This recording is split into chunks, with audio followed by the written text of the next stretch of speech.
Assalamualaikum warahmatullahi wabarakatuh. Alhamdulillah, selalu kita memuji Allah subhanahu wa ta'ala karena memang Ia telah memerintahkan kepada kita untuk memujinya dan menjanjikan bila kita memujinya akan diberikan segala kebutuhan kita. Dan juga kita panjatkan salawat dan taslim sebagaimana juga telah diperintahkan olehnya Sang Pencipta Allah menjadikan sebagai ibadah kalau kita memberikan atau mengucapkan salawat dan taslim kepada Nabi besar Muhammad sallallahu alaihi wasallam. Melanjutkan bahasan masalah surga dan kita masuk ke pasal 22 tentang masalah pasar ahli surga. Dan kita tahu Bapak Ibu sekalian bahwasanya salah satu hiburan manusia di dunia adalah pasar. Karena mereka pada saat ke pasar melihat sesuatu yang menyenangkan hati mereka, membeli kebutuhan-kebutuhan, bertemu dengan orang-orang mungkin yang dia ingin temui, atau bahkan mendapatkan pengalaman-pengalaman baru, suasana baru, dan seterusnya. Banyak fasilitas-fasilitas yang di dunia yang sebenarnya Allah subhanahu wa ta'ala juga memberikannya di akhirat. Sebagaimana kita tahu di surga, ada makanan, ada pakaian, ada tempat tinggal. Hanya saja kondisinya berbeda, situasinya berbeda. Seperti misal kasus pakaian yang pernah kita jelaskan dulu, berbeda sekali. Pakaian ahli surga itu akan diletakkan oleh Allah yang maha tinggi dan maha pemurah di sebuah pohon, yang pohon itu memiliki buah yang sebesar bentuk seperti delima tapi sangat besar. Kalau ahli surga ingin menggunakan baju atau mengganti baju mereka, maka secara otomatis pohon itu akan mendekat, terbuka, kemudian di dalamnya ada 70 gaun dengan 70 warna, dengan 70 model yang dia tinggal ingin dalam hatinya jenis tertentu atau warna tertentu, maka tiba-tiba terkenakan di badannya tanpa lagi harus dia buka, dia pasang, enggak ada lagi seperti itu. Jadi ada pakaian sebagaimana kata di dunia tapi berbeda sisi kualitas ya. Terus metode caranya, situasinya berbeda semuanya. Dan pada saat pohon itu tertutup, ya semacam tanda kutip lemarinya ahli surga itu tertutup karena dia sudah memilih gaunnya, kemudian dia ingin mengganti pada waktu yang seketika setelahnya, mendekat lagi tempat tersebut, pada saat dibuka berubah lagi 70 gaun tapi beda warna, beda model, semuanya berbeda. Jadi setiap saat, dan itu khalidina fiha, kekal di dalamnya, nggak ada lagi batas waktu. Bahkan dalam hadis dikatakan Nabi SAW bersabda, pakaian mereka tidak akan usang. Jadi walaupun baju itu kita pakai terus berhari-hari, bertahun-tahun pun, kalau hitungan dunia kita bahasakan tahun, di akhirat tentu tidak ada lagi hitungan waktu seperti ini. Dimensi waktunya berbeda gitu.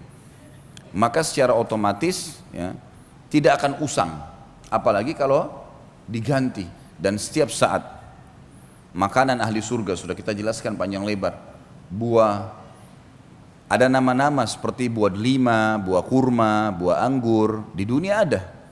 Tapi ini cuma sama dari sisi nama, bentuk, rasa, berbeda semuanya. Kurmahnya besarnya seperti tempayan, sebesar apapun. Mungkin sekarang kalau kita lihat kurma paling besar mungkin ambar, itu seperti jari telunjuk seseorang di antara kita gitu kan. Ya mungkin digabungin 2 jari telunjuk itu maksimal. Enggak ada kurma yang lebih besar daripada itu. Tapi di akhirat satu buah kurma seperti tempayan, yang dia makan bukan karena lapar, tapi dia sedang menikmatinya. Dia akan berhenti kalau dia ingin pindah ke kegiatan lain atau ke makanan lain. Enggak ada kenyang, enggak ada lapar. Sudah kita jelaskan masalah itu. Buah-buah anggur yang sangat besar dan tidak pernah habis. Buah di surga kalau dipetik keluar lagi, dipetik keluar lagi, enggak pernah habis. Enggak butuh tunggu waktu untuk itu. Enggak butuh tunggu waktu untuk supaya bisa tumbuh lagi. Bahkan ada hadis yang disebutkan oleh Nabi SAW, nanti ada orang di surga meminta kepada Allah agar bercocok tanam. Dia mau cocok tanam. Kata Nabi SAW, Allah berfirman padanya, bukankah semua fasilitas sudah ada padamu? Semua pohon-pohon, semua jenis buah-buahan ada, bahkan di surga ada yang tidak mungkin ada di dunia. Jenis buah-buahan yang tidak bisa dibayangkan karena semua di surga tidak pernah mata lihat, tidak pernah telinga dengar, tidak pernah terlintas dalam hati manusia. Sebagaimana dalam hadis disebutkan. Lalu kemudian Nabi SAW mengatakan kepada kita semuanya, orang ini berkata kepada Allah, ya Allah, tapi saya ingin, jiwa saya ingin sekali punya pohon-pohonan. Maka Allah Subhanahu Wa Taala memberikan kepadanya sebuah biji, yang biji itu ditanam oleh dia di tanah surga, kemudian tiba-tiba tumbuh menjadi pohon yang besar, tiba-tiba berbuah pada waktu itu juga. Sampai Nabi SAW sempat tersenyum pada saat itu karena luar biasanya fasilitas di surga. Tidak butuh tunggu waktu, ditanamkan bibit tersebut, kemudian tiba-tiba jadi pohon besar, tiba-tiba berbuah dan tiba-tiba dinikmatin sama dia. Ada seorang Arab Badui hadir di majelis Nabi SAW berkata, ya Rasulullah, pasti itu orang Ansar. Itu orang yang minta sama Allah itu orang Ansar. Orang Ansar penduduk Madinah, karena mereka rata-rata petani kan. Akhirnya membuat semua sahabat tertawa pada saat itu. Tapi ini contoh saja bagaimana di surga itu fasilitasnya sangat luar biasa. Batang-batang pohon yang sudah kita bahas pertemuan yang lalu, semuanya batang pohon kita di dunia umumnya memiliki kulit yang keras atau mungkin pun kulitnya lembut seperti pisang misalnya, tetapi juga basah dan segala macam hal yang mungkin memiliki banyak hal yang membuat manusia tidak ingin memegangnya, ada getah dan seterusnya. Tapi kalau di surga batang pohonnya emas, sulit dibayangkan batang pohonnya emas tapi bisa berbuah, kuasa Allah Subhanahu Wa Taala, tidak ada yang mustahil, gitu kan? Dan kita tidak perlu heran hal-hal yang seperti ini teman-teman sekalian, karena Allah Maha Kuasa dan kita memang ini dasarnya manusia, anak Adam penghuni surga. Kita di tempat kita memang di sana. Ya. Ayah kita Adam alaihissalam diturunkan dengan istrinya Hawa ke muka bumi, kemudian akan kembali ke sana. Cuma sedikit cobaan di sini sekarang, ini loh perintahku kata Allah, untuk kembali ke tempat kalian, bahkan bisa meninggikan derajat-derajat kalian, lakukanlah ini, itu dan seterusnya. Ya, ketaatan-ketaatan dan tinggalkan kemaksiatan. Tapi orang yang bangkang tidak akan ke sana loh ya, tidak akan kembali ke tempatnya, dia akan kembali ke neraka, tempat siksaan yang sudah disiapkan sebagaimana sudah panjang lebar kita jelaskan. Semua fasilitas di surga, fasilitas yang tidak bisa dibayangkan, susah sekali ya, dengan dibayangkan. Tetapi kita imani, karena keimanan akan memudahkan kita untuk meyakininya. Ya. Contoh misalnya air yang kita bahas, bagaimana bisa ada air jalan di depan mata seseorang ahli surga di istananya tanpa tersentuh tanah, dan dia bisa mengambilnya tanpa tertumpah di lantainya, gitu kan? Itu semua sudah kita jelaskan panjang lebar. Semua ini saya review kembali dan masih banyak yang kita tidak reviewkan tentunya, untuk menekankan sebuah poin. Pada saat kita membahas pasal ke-22 tentang masalah pasar ini, jangan dibayangkan seperti pasar kita yang becek, yang kotor, ya. Atau mungkin hanya seperti mall, orang masuk kemudian lula-lalang, toko bersebelah-sebelahan, bukan itu. Memang disebutkan dalam hadis masalah pasar, tetapi di sini tidak ada transaksi. Pasar ini tujuannya hanya dijadikan oleh Allah yang Maha Tinggi dan Maha Pemurah sebagai tempat pertemuan ahli surga. Dan umumnya ini didatangi oleh kaum laki-laki di surga. Kaum wanita mereka tinggal di istana. Inilah yang akan kita bacakan hadisnya. Hadis diriwayatkan oleh Imam Muslim. Anas bin Malik radhiyallahu anhu meriwayatkan sabda Rasulullah sallallahu alaihi wasallam, sesungguhnya di surga terdapat pasar. Mereka mendatangi pasar tersebut setiap Jumat. Lalu berhembuslah kepada mereka angin dari arah utara, dan hembusan angin tersebut mengenai wajah dan pakaian mereka sehingga mereka bertambah indah dan tampan. Ini jelas yang dimaksud adalah kaum laki-laki. Mereka bertemu, mereka keluar, mereka bertemu di situ. Kata sebagian ulama hadis maksudnya mereka saling kenalan, ya, satu sama yang lain. Karena ada kaum-kaum sebelum kita yang beriman, kaumnya Nabi Nuh, kaumnya Nabi Shu'aib, kaumnya Nabi Saleh. Kita sama-sama di surga, maka kita berkenalan sama mereka, dan itu setiap Jumat. Tentu di surga sudah tidak lagi sholat Jumat, gitu kan? Tapi mereka bertemu. Satu-satunya ibadah yang tertinggal yang kita lakukan di dunia dan akan ada di surga adalah zikrullah, karena kita selalu berzikir, bersyukur kepada Allah SWT pada saat itu. Kemudian mereka pulang menemui istri-istri mereka dalam keadaan semakin tampan dan mempesona, Berarti jelas ini kaum laki-laki ya. Karena para istri mereka menunggu di rumah atau di istananya. Melihat itu, istri-istri mereka berkata, demi Allah, engkau semakin bertambah indah dan mempesona setelah meninggalkan kami. Tadi baru keluar menuju ke pasar, kemudian sekarang balik, tambah tampan, berubah. Ya. Ini bukan karena pergi salon suaminya, ya. Kemudian baru cukur baru, ya. Enggak. Kadang-kadang orang kalau pergi salon, cukur balik masih ada saja harus mandi, gerak. Enggak ada, ini tiba-tiba sudah sangat sempurna. Gitu. Enggak ada lagi orang jelek di surga. Enggak ada lagi orang jelek. Dan sebagaimana juga sudah dijelaskan, salah satu ciri ahli surga adalah mereka memiliki kulit yang sangat bersih. Ya. Enggak ada lagi orang yang memiliki kulit yang kotor, yang gelap. Semuanya sudah berubah. Dan pada saat itu Allah yang maha tinggi dan maha pemurah juga menjadikan para istri di istana-istana mereka berubah juga tiba-tiba menjadi lebih cantik dan lebih mempesona dari sebelumnya. Karena para laki-laki penghuni surga berkata, demi Allah, engkau juga semakin bertambah indah dan mempesona setelah kepergian kami. Dan ini sekali lagi ya, tanpa melalui proses. Dalam arti kata, ya Allah SWT ubah menjadi tiba-tiba lebih tampan, lebih segar, ya, lebih bersih, lebih rapi. Ya. Semuanya tiba-tiba seperti itu dengan kuasa Allah Subhanahu Wa Taala. Karena memang surga tempat kenikmatan. Makanya Imam Ahmad rahimahullah mengatakan tempat istirahatnya orang mukmin di surga. Dan bumi ini, dunia ini bukan untuk istirahat. Salah.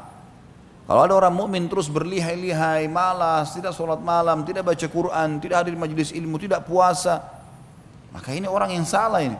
Karena dia harus tahu perbuatan-perbuatan ini yang membuat dia nanti mendapat derajat yang tinggi di surga. Di sana saatnya istirahat. Ya. Sekarang kita bekerja, seperti kita lagi keluar pagi, bekerja ke kantor, kita ikut jalan macet, apalah segala macam rintangannya, suka dukanya, hujan, segala macam, bekerja capek, pulang malam istirahat di rumah. Rasionalnya begitu. Jadi memang saatnya kita bekerja, Bapak Ibu sekalian, jangan malas-malasan. Sholatlah, puasalah, ya, sedekahlah, zikirlah, bacalah Al-Quran, hafal Al-Quran itu. Jangan penyesalan nanti terakhir baru datang. Ini rugi sendiri kita nanti. Ya. Karena penyesalan nanti terakhir teman-teman sekalian. Walaupun orang masuk ke dalam surga disepakati oleh para ulama, tidak ada orang ahli surga menyesal.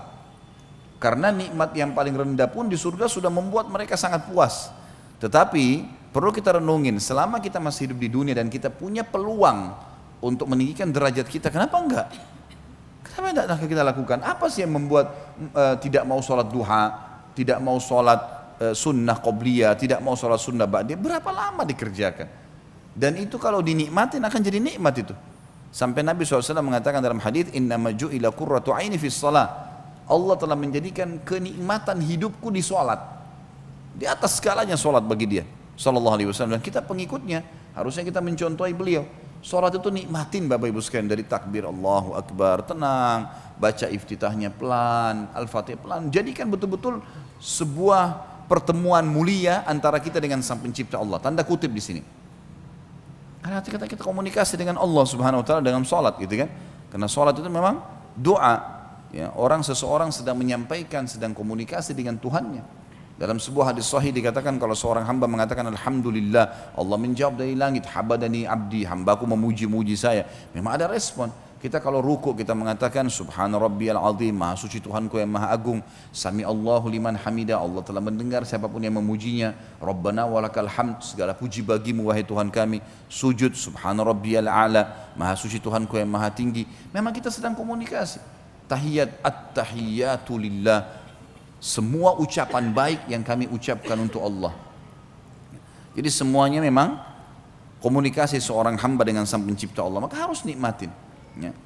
Jangan bermalas-malasan. Malas ini adalah penyakit yang harus dijauhi dan tidak layak dipredikatkan atau bahkan melekat pada seseorang mukmin dan mukminah. Tidak boleh. Saatnya kita bekerja, gitu kan. Nanti di surga akan ada balasan yang membuat kita puas. Kata Allah dalam Al-Quran, "Fala sawfa yarda." Semua orang-orang yang berbuat ketaatan itu nanti dia akan ridha, dia akan luar biasa puas. Bahkan ya, mereka berharap kalau bisa kembali ke dunia supaya mereka mengulangi amal-amal soleh dan memaksimalkannya. Ya, kemudian barulah mereka meninggal dunia. Para sahabat itu kalau sholat sampai disebutkan dalam riwayat seperti tiang, seperti batang pohon yang tidak bergerak.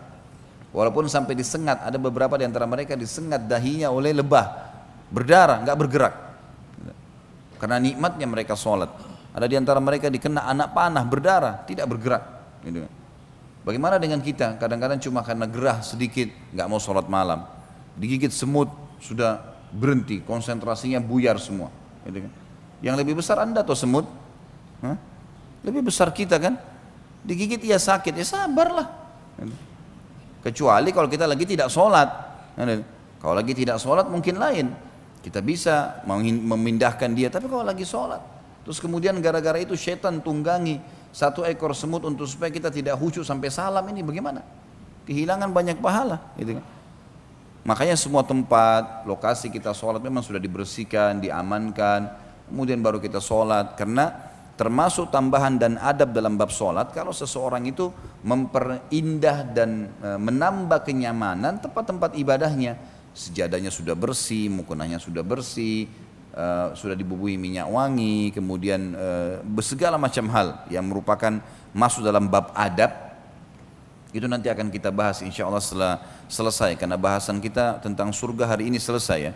Insya Allah pertemuan akan datang kita akan masuk kembali ke kitab Minhajul Muslim.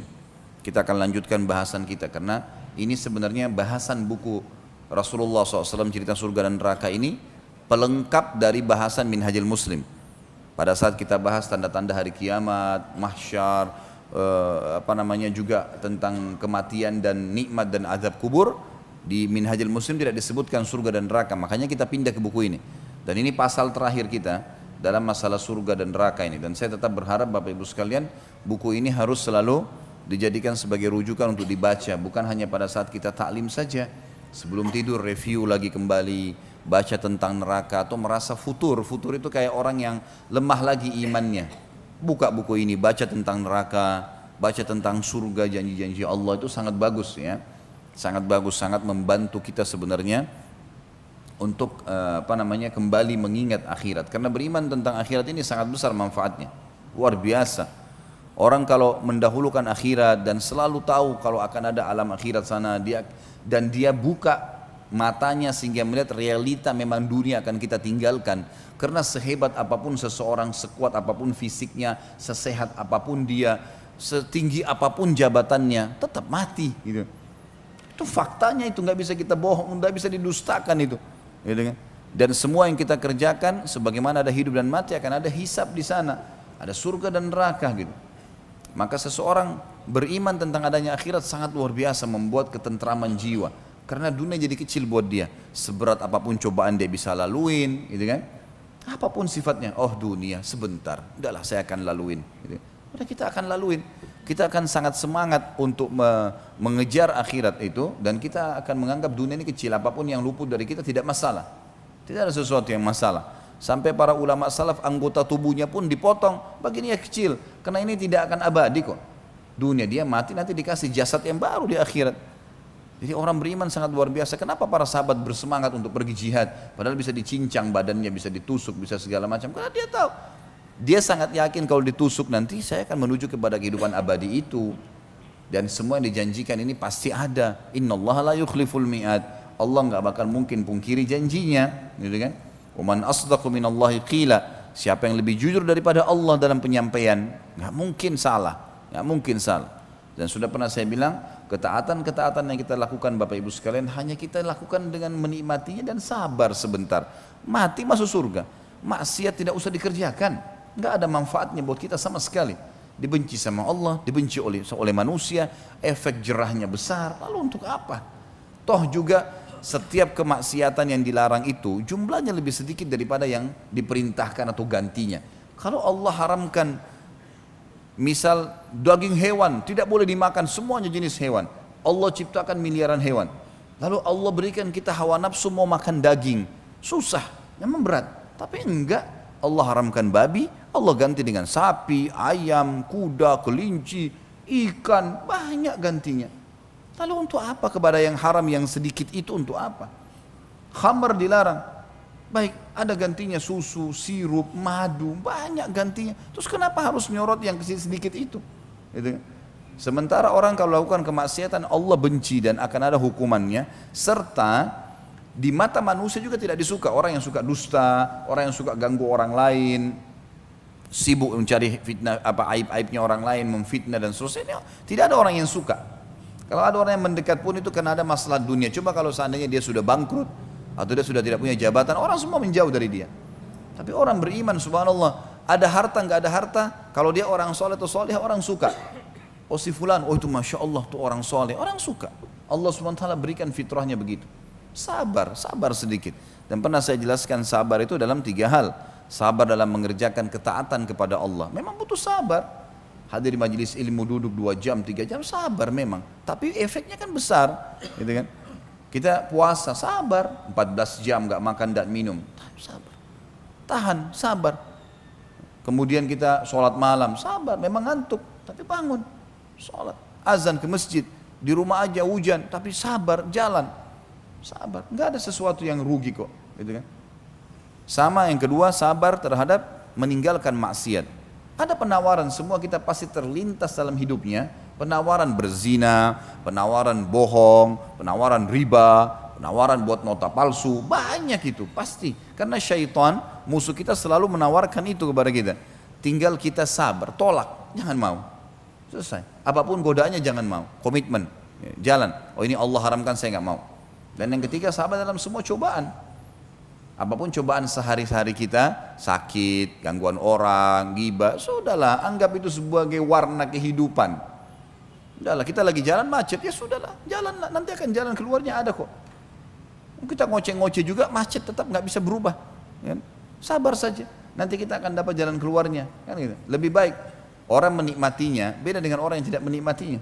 Sudah, apa boleh hujan? Ya sudah, gerutu sampai ke rumahnya hujan, udah basah, ya, pikirannya jadi kalut, ya, memungkiri takdirnya Allah, banyak masalah.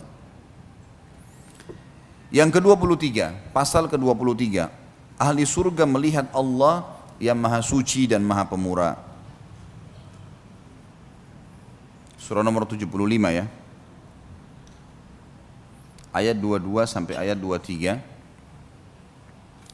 Tapi seperti biasa saya akan bacakan dari awal surah. Karena ini hampir kita bahas, sebenarnya bisa saya bahasakan mereview apa yang sudah kita pelajari. A'udzu billahi minasyaitonir rajim. Bismillahirrahmanirrahim. La uqsimu biyaumil qiyamah. Kata Allah, aku bersumpah demi hari kiamat. Maksudnya itu pasti terjadi maknanya. Demi zatku, kata Allah, kiamat pasti terjadi. Wala uqsimu bin nafsil lawwamah, dan aku juga bersumpah dengan jiwa yang amat menyesali dirinya sendiri. Pasti hari kiamat akan datang jiwa-jiwa orang yang menyesal. Kenapa dulu saya zina ya, kenapa dulu saya bohong ya, kenapa dulu saya mukul orang ya, nyesal.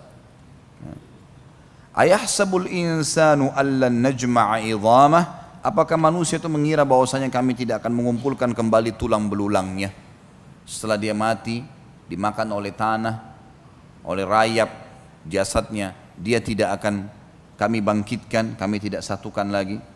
Bala qadirina ala an nusawwiya bananah, pastikan sebenarnya kami sangat berkuasa menyusun kembali jari jemarinya dengan sempurna.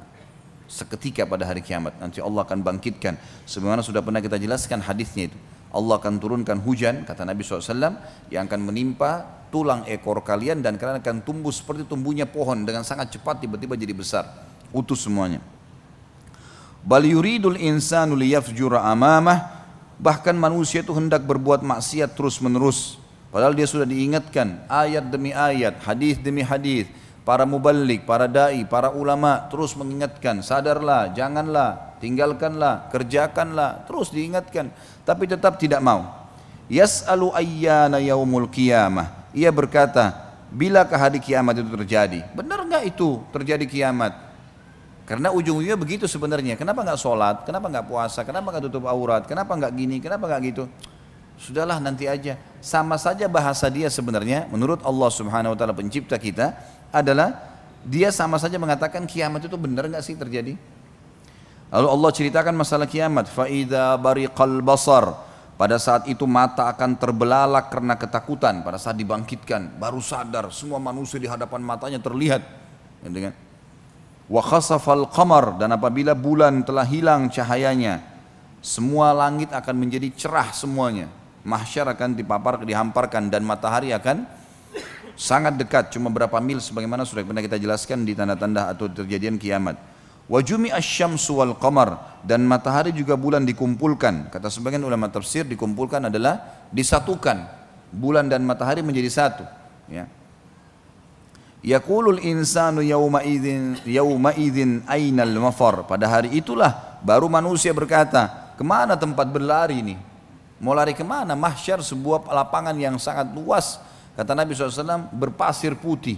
Dan semua manusia dibangkitkan berada di belakang nabinya. Kalla la wazar, sekali-kali tidak ada tempat untuk berlindung pada saat itu. Ila rabbika yawma idzinil mustaqar, hanya kepada Tuhan kalianlah pada saat itu tempat untuk kembali. Nggak ada lagi sudah. Ya, sebagaimana sudah kita jelaskan banyak ayat Al-Quran masalah kiamat, langit akan terbelah, kemudian malaikat-malaikat akan memenuhi langit, bagaimana mereka menggiring dan mengawasi manusia pada saat itu dengan jumlah yang sangat banyak. Yunabba'ul insanu yawma idzin bima qaddama wa akhar. Pada hari itulah manusia akan diberitahukan apa yang pernah dia kerjakan yang lalu dan apa yang telah dia lalaikan. Balil insanu ala nafsihi basirah. Manusia itu menjadi saksi atas dirinya sendiri. Walau alqa ma'adhirah, meskipun dia mengemukakan alasan-alasannya. Ada sebuah hadis dia disebutkan, kalau ada orang nanti datang hari kiamat diberikan kesaksian, ini loh buku amalmu, saya nggak percaya. Ini malaikat yang menyaksikan, saya nggak percaya. Ini tembok, tanah, udara, segala, saya nggak percaya. Siapa yang kau percaya? Diri saya sendiri ya Allah. Allah kunci mulutnya, lalu Allah buat semuanya bicara. Matanya bilang iya saya melihat, telinganya bilang iya saya mendengar, tangannya bilang iya saya menjamah, kemaluannya bilang iya saya menyentuh, kakinya mengatakan iya saya melangkah, semuanya. Setelah itu baru dia mengatakan, dalam Al-Quran diceritakan, a'udzubillahi minasyaitonirrajim, lima syahidtum alaina. Kenapa kalian ini menjadi saksi buat diri sendiri? Apa jawaban anggota tubuhnya? Antakanallahu alladzi antaka kulla syai'. Allah lah yang telah membuat kami berbicara, yang membuat segala hatunya bisa berbicara. Jadi jangan bodoh teman-teman sekalian, jangan kita selalu bodoh menganggap kalau mata kita lihat haram, oh berarti saya tidak ada yang tahu, cuma saya sendiri. Nah, gimana cara? Mata itu fasilitas yang Allah kasih, ya kan? Telinga itu fasilitas yang Allah kasih, dan dia sebenarnya kalau bukan karena Allah sudah tundukkan dan dia bisa bicara, dia akan menghardik kita. Kau salah gunakan saya nih, kau akan membuat saya disiksa nanti oleh Allah. Sama dengan sebagian ulama mengatakan makanan dan minuman kalau bisa berbicara, maka dia akan mengatakan kalau orang mukmin, saya berterima kasih, saya bersyukur sama Allah karena saya menjadi bagian dari tubuhmu. Dan kalau dia orang kafir atau fasik, karena sudah terlanjur Allah tundukkan makanan dan minuman itu buat kita, akan berkata, kalau bukan karena takdirnya Allah, saya enggak sudi menjadi bagian tubuhmu. Jangan konyol teman-teman sekalian. Semua anggota tubuh ini tidak ada andil kita sedikit pun di sepotong kulit kita. Di satu lembar bulu alis kita. Apa andil kita di situ? Ada sesuatu di gigi kita. Itu cuma tahu pakai sebagai fasilitas. Bagaimana kita tidak sadari kalau ini ada pemiliknya? Hah? Apa andilnya Bapak Ibu sekalian di bulu mata kita satu lembar? Di satu lembar rambut kita? Gak ada sama sekali. Kita sama sekali gak ada. Orang cuma pakai fasilitas, seperti mobil sudah siap tinggal starter jalan. Bagaimana kita gak menyadari kalau itu ada pemiliknya? Allah subhanahu wa ta'ala akan memang diminta pertanggungjawaban. Gunakan pada yang diinginkan oleh sang pencipta Allah, maka akan aman. Lanjutannya, la tuharrik bihi lisanaka lita'jala bih. Janganlah kamu menggerakkan lidahmu untuk membaca Al-Quran karena hendak cepat-cepat menguasainya. Jadi kalau kamu baca Al-Quran, pelajari dalam majelis ilmu, jangan buru-buru selesai. Renungin supaya jadi panduan hidup, difahami. Itu kata Allah. Inna alaina jam'ahu wa qur'ana. Sesungguhnya tanggung jawab kamilah mengumpulkannya di dalam dadamu hai Muhammad, dan juga orang-orang yang berusaha untuk menghafalnya. Sekarang Bapak Ibu kalau saya sampaikan, saya cuma bicara. Siapa saja di antara Anda kan bisa lakukan hal yang sama. Datang, bicara, selesai, baca bukunya, sampaikan. Gitu. Tapi yang membuat masuk ke dalam hati setiap orang di antara kita, termasuk saya sendiri sebagai yang menyampaikan ini, adalah Allah subhanahu wa ta'ala. Kami yang menanamkan itu dalam hati-hati kalian dan membuat kalian pandai membacanya. Apa yang kita lakukan sebenarnya? Dari mana Bapak Ibu bisa tahu rangkaian kalimat ini? Pasal 23 ahli surga melihat Allah. Hah? Kita bisa melihat dari mana? Kita bisa membaca dari mana? Kita bisa menyusun kalimat ini sehingga terbentuk kalimat bagaimana, gitu kan? Sampai banyak dalam ayat Al-Quran diceritakan waqtilafi alsinatikum wa alwanikum, di perbedaan kalimat-kalimat kalian, bahasa-bahasa kalian dan warna kulit kalian, postur tubuh kalian ada tanda-tanda kebesaran kami. Fa idza qara'nahu fattabi' qur'ana, apabila kami telah selesai membacakannya maka ikutilah bacaan tersebut. Maksudnya kata ulama tafsir, kalau ada yang sedang membacakan Al-Quran di hadapan kita, seperti kita membahas sekarang dalam majelis ilmu, atau ada orang sedang membaca dengan terjemahannya, maka dengarkan baik-baik, ambil ilmu di situ. Thumma inna alaina bayana, kemudian nanti kami menjadi tanggung jawab kami penjelasannya. Kami akan jelaskan itu. Kamu nggak usah khawatir, tinggal belajar, akan sampai nanti pemahamannya ke dalam hatimu. Mudah. Kalla bal tuhibbunal ajila, tapi sayangnya kalian selalu lebih mencintai dunia, wa tadharunal akhirah, dan kalian meninggalkan kehidupan akhirat yang abadi dan kekal. Wujuhun yawma idzin nadhirah, wajah-wajah orang mukmin pada hari itu berseri-seri, gembira, karena hanya patuh saja, hanya beribadah dengan kenikmatannya. Orang beriman juga pakai mobil, alhamdulillah. Orang beriman juga punya rumah, orang beriman juga makan dan minum, orang beriman juga istirahat. Kalau orang beriman itu susah semuanya, itu mungkin lain. Enak kok, nikmat. Ila rabbiha nadhira, kepada Tuhannya lah mereka akan melihat nanti. Dan ini saksi bahasan kita sebenarnya, ayat 23, 24, 22 sampai 23 dalam buku kita ini. Artinya salah satu fasilitas di surga nanti adalah kita melihat wajahnya Allah yang mulia. Wujuhun yawma idzin basirah, dan wajah-wajah orang kafir, orang fasik pada hari itu muram, gelap, ketakutan. Tadhunnu an yuf'ala biha faqirah, mereka yakin bahwasanya mereka akan ditimpahkan malapetaka yang amat dahsyat. Karena mereka sudah saksikan orang teriak, orang dilemparkan ke api neraka, gemuruh api neraka yang sangat besar, sebagaimana sudah kita jelaskan semua di bab masalah neraka, masalah itu.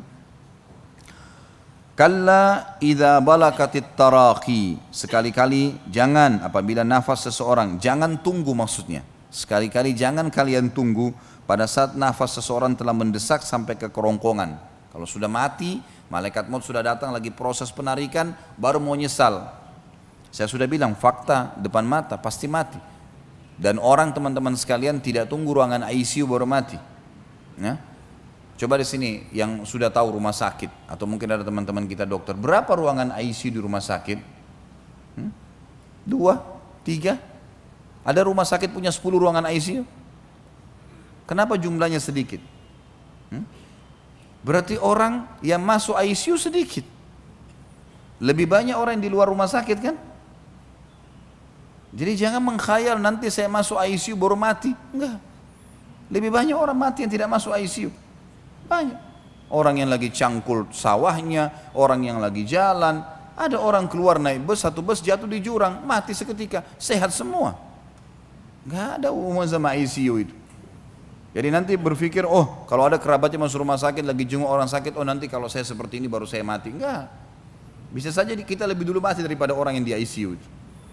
Jangan terlalu banyak mengkhayal nih. Coba menutup mata kita dan hati kita dari realita lapangan. Ini nggak bisa ini. Jangan bohongi diri sendiri. Itu upaya syaitan mengelabui kita. Fakta ada Bapak Ibu sekalian. Hati-hati. Kata Allah SWT, kalla idza balagatit taraqiyah. Jangan sampai tunggu kalau kerongkongan sudah terdesak dengan nafas, ditarik ruhnya. Wa qila marraq, dan dikatakan kepadanya siapa yang dapat menyembuhkanmu? Ada yang bisa tolong kau sekarang? Malaikat akan bilang sama dia. Wa dhanna annahu al-firaq, dan dia yakin pada saat itu dia akan berpisah dengan dunia. Dia sudah tahu dia akan mati. Wal taffatis saqu bis-saq, dan akan bertaut betis kiri dan betis kanan. Kata sebagian ulama tafsir ini maksud adalah kalau malaikat maut sudah mencabut ruh karena tegangnya dia, maka kedua betisnya akan menjadi tegang, ya, mengeras. Ila rabbika yauma idzinil masaq, dan kepada Tuhanmu lah pada hari itu kamu akan dihalau. Maksudnya di hari kiamat dibangkitkan, akan dihadapkan di hadapan Allah Subhanahu wa taala. Fala saddaqa wala shalla, dan ia tidak mau membenarkan Rasul dan Al-Quran dan tidak mau juga mengerjakan solat. Walakin kadzdzaba wa tawalla, tapi selalu mendustakan Rasul dan berpaling dari kebenaran. Tsumma dzahaba ila ahlihi yatamatta, kemudian ia pergi kepada keluarganya dengan berlagak dan sombong.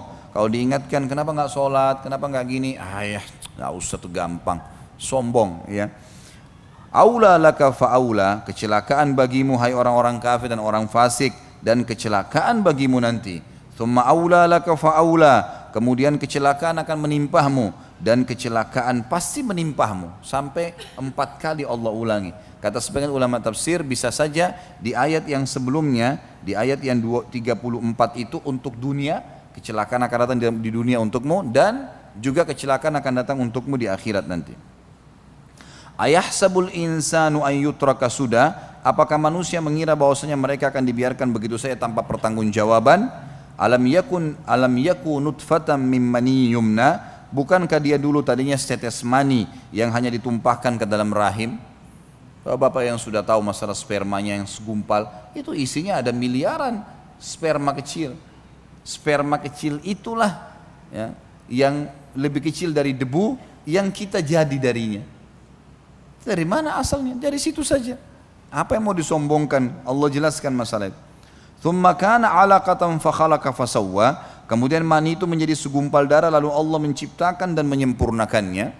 Semua manusia siapapun kita, mau dia raja, mau dia tukang sampah, mau dia orang miskin, sama saja, semua sama sumbernya. Allah yang membuat beragam macam warna kehidupan itu. Sperma yang kecil, di kepalanya sperma yang lebih halus dari debu, ada lagi inti daripada sperma itu sendiri. Di situ manusia lebih kecil lagi. Kemudian sel telur juga lebih halus dari debu, melengket di rahim. Lalu sperma itu seperti mengetahui ada sinyal. Para ilmuwan cuma mengatakan ini seperti ada perintah rahasia yang entah dari mana dan sangat cerdas, sehingga sperma bisa mengetahui di mana sel telur, kemudian berubah pada saat bertemu. Ekornya sperma akan tercabut karena kalau tidak dia akan merusak sel telur tersebut. Kemudian yang masuk cuma bagian kepala dan membuka sehingga inti sperma masuk dan mulailah menjadi bergerak sel hidup. Kemudian mulai bergerak menjadi gumpalan darah kata Allah. Tsumma kana 'alaqa, 'alaqa ini lebih tepatnya adalah benda yang melekat dan sangat kuat. Karena begitu sperma sudah menemui sel telur, dia akan melekat sangat kuat, gitu. Sangat kuat di dinding rahim. Faja'ala minhu az-zawjaini adz-dzakara wal untha, dan Allah menjadikan dari kejadian seperti itu pasangan laki-laki dan perempuan. Lahir anak perempuan, lahir anak laki-laki, lalu kemudian Allah nanti pertemukan mereka dengan rasa suka, menikah, punya keturunan lagi, begitu terus Allah jadikan ciptaannya. Apa yang kira-kira membuat kita masih memungkiri semua ini? Jelas ada penciptanya, gitu kan? Kira-kira setelah bahasan-bahasan seperti ini, apalagi yang membuat kita ragu, apalagi yang membuat kita tidak mau beriman? Padahal tinggal mudah, orang beriman itu dimanja loh sama Allah. Tinggal bangun tidur, kerjakan yang diperintahkan, dapat fasilitasnya, selesai, mudah sekali. Dan syaitan itu mudah untuk dilawan, dia gejolakkan, tolak, selesai urusan. Kita kalau mau azan, mau ke masjid, lalu syaitan bisikin, nanti aja, di rumah aja. Enggak, saya enggak mau. Terus syaitannya bisa menjelma, mau cekik kita, jangan kau ke masjid. Enggak bisa buat apa-apa. Kamu berzina itu begini, itu cantik, itu gagah gini. Enggak, saya enggak mau. Semua jadi apa syaitannya? Mau ngapain? Narik-narik celana kita? Enggak bisa buat apa-apa kok. Gampang kan, tinggal tolak, selesai. Dan menolak maksiat ada pahalanya. Mengerjakan ketaatan ada pahala, meninggalkan dan menolak dosa ada pahalanya. Ibadah. Kata Allah Subhanahu wa taala di ayat terakhir ayat 40, "Alaisa dzalika biqadirin ala an yuhyiyal mauta." Bukankah Allah yang sudah menceritakan dan memperkenalkan dirinya tadi semua, dia yang menciptakan ini, dia yang menciptakan itu, dia yang begini, dia yang begitu, semua disebutkan. Itu mampu ya untuk menghidupkan sesuatu yang mati. Jelas semuanya. Baik. Itu dari surah Al-Qiyamah, 40 ayat kita bacakan karena memang sangat berhubungan dengan bahasan kita sebenarnya, tapi saksi bahasan kalau orang-orang beriman di surga akan melihat Tuhannya, dan ini nikmat terbesar di surga. Kita dengarkan penyampaian baginda Nabi SAW dalam hadis Bukhari Muslim. Abu Hurairah radhiyallahu anhu menceritakan, sahabat pernah bertanya, wahai Rasulullah, apakah kita akan melihat Rabb kita pada hari kiamat? atau apakah kami akan melihat Rabb kami pada hari kiamat? Maka Rasulullah SAW balik bertanya, apakah kalian kesulitan melihat bulan pada bulan purnama? Kalau pertengahan bulan tanggal 13, 14, 15 biasanya kita puasa Iyamul Bid, itu pasti kejadiannya bulan purnama, pasti. Bulan sangat besar, warnanya kekuning-kuningan, indah untuk dilihat. Kata Nabi SAW, kalian kesulitan nggak lihat bulan pada saat itu? Maka para sahabat tidak, jelas sekali kok. Lalu beliau SAW, utusan Allah menyampaikan kepada kita semua, apakah kalian kesulitan melihat matahari yang tidak diliputi awan? Kalau ada matahari sekarang kayak terang sekali, nggak ada awan yang menutupinya. Apa kesulitan untuk melihatnya? Maka jawaban para sahabat tidak. Beliau menjawab, maka kalian akan melihatnya seperti itu juga. Kita akan jelas melihat Allah Subhanahu wa taala pada hari kiamat. Di dalam hadis yang lain riwayat Imam Muslim, Syuhaib radhiyallahu anhu menuturkan Rasulullah sallallahu alaihi wasallam bersabda, "Idza dakhala ahlul jannah yaqulu Allah azza wa jalla, turiduna syai'an azidukum?" Fayaqulun, "Alam tubayyid wujuhana? Alam tudkhilnal jannata wa tunajjina minan nar?"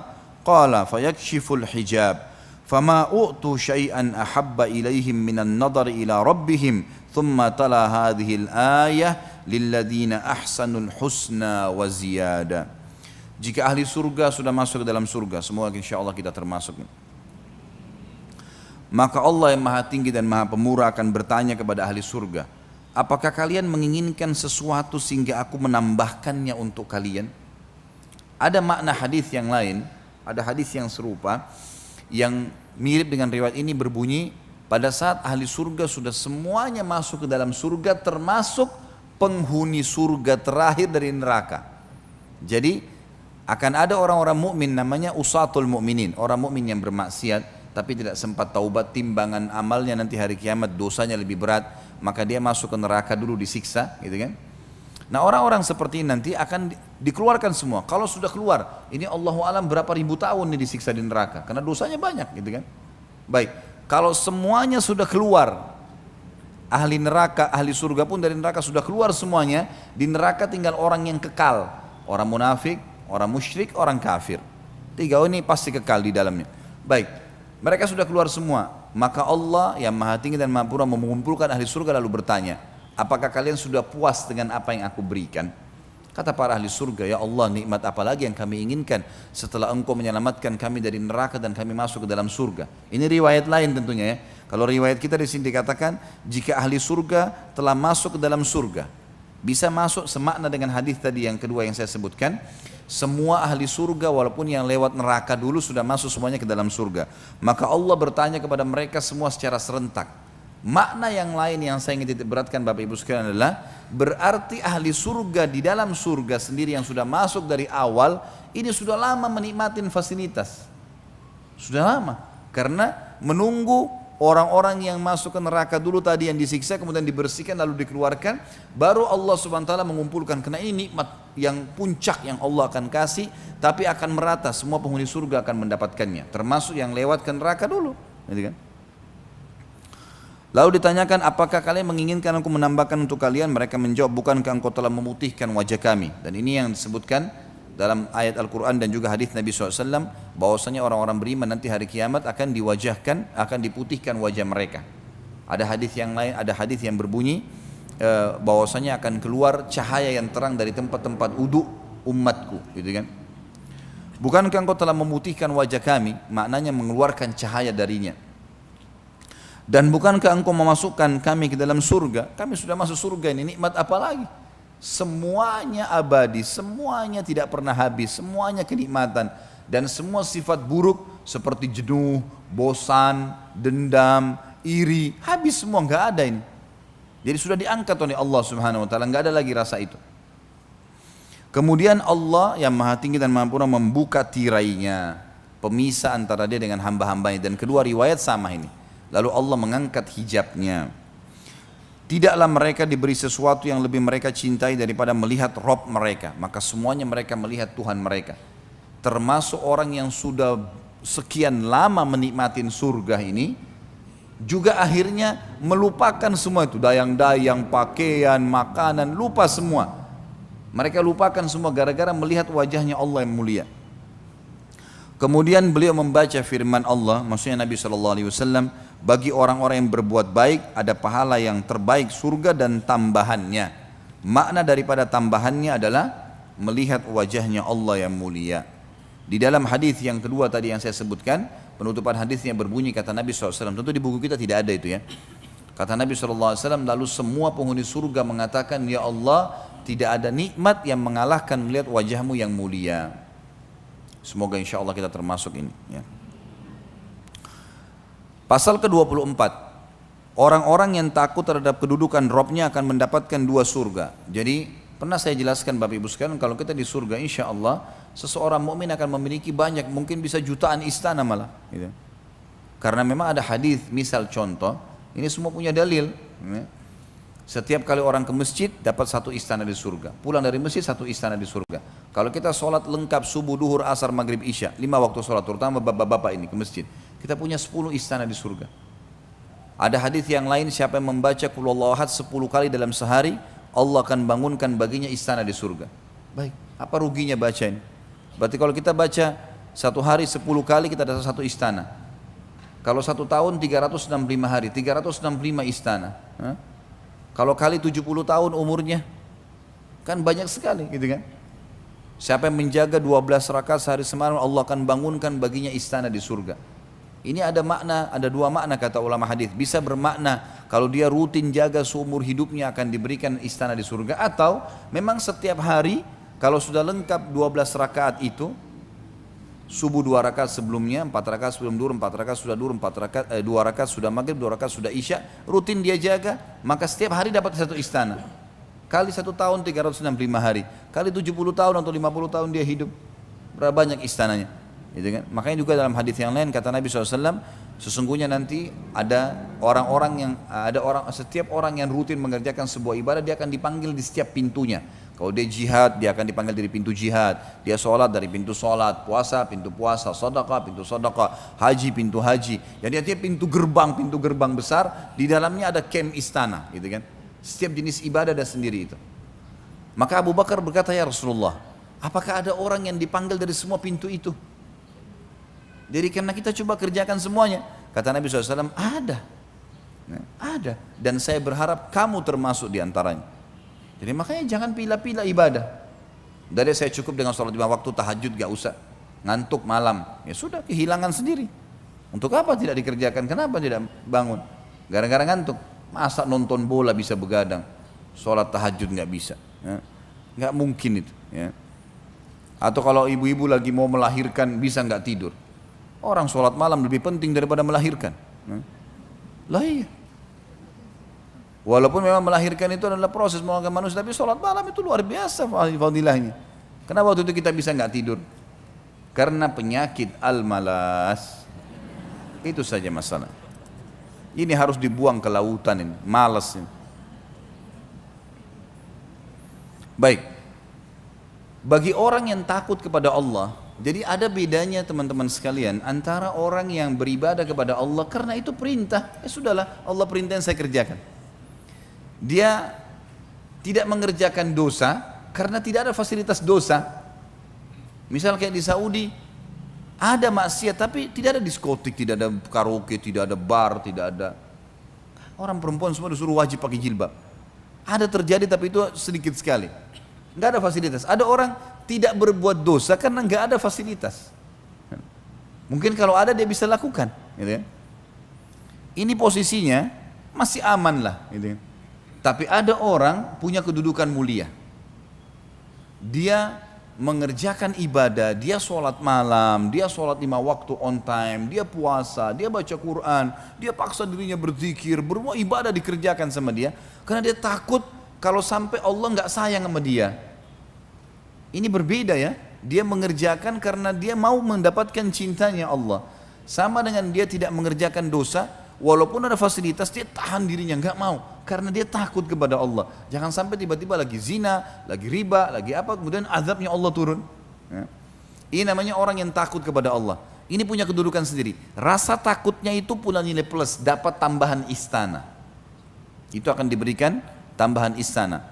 Ini yang disebutkan oleh penulis ini pasal 24, orang yang takut terhadap kedudukan Robnya, mendapatkan 2 surga. Sebagaimana sudah saya paparkan tadi. Beliau mengangkat firman Allah dalam surah Ar-Rahman ayat 46 sampai 53.